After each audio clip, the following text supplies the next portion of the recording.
In CASL, when you get to the end and we grade on standards-based assessment, I wanted to show you how I set up my grade book. I teach 8th grade social studies, and the way I set up my grade book is, if you look on here, my grades are divided up into target, practices, and the actual tests. So target practices are things that we do as we move through the unit, and students will take these target practices to see if they've learned the information or not. I do record those scores in as we move through the unit so students can see how they're doing. They can retake these as many times as they want.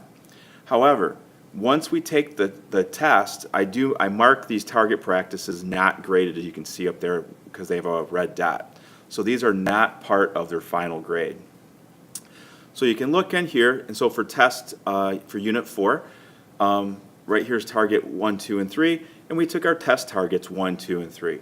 And so you can see that's been replaced, and that is now their score for Unit 4. But it gives me a lot of really good information about what the kids know. I can look back at their target practices and see, what did they do? Did they already know they weren't very good at it? Didn't do any retakes before they took the test?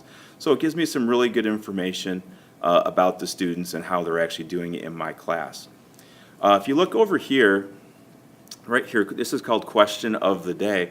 This is a non-graded assignment, but it's something that we do every day, and every couple weeks I have the kids hand those in. I do put those in the grade book because, again, it's another indicator of just how students are doing and if they're prepared for class and if they're participating. If you look over here, this is another unit that we did.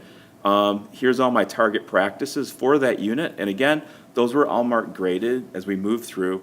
And then once we took the tests, as you see here, they're now marked not graded.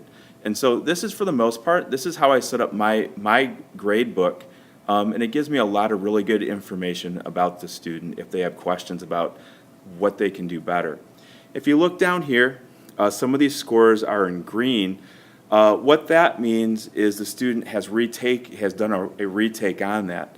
I have it set up for up to 3 retakes. There's a different color for each one. And again, it's good information, so it tells me if the student's done any retakes on the information or not. So I hope that's helped you out with your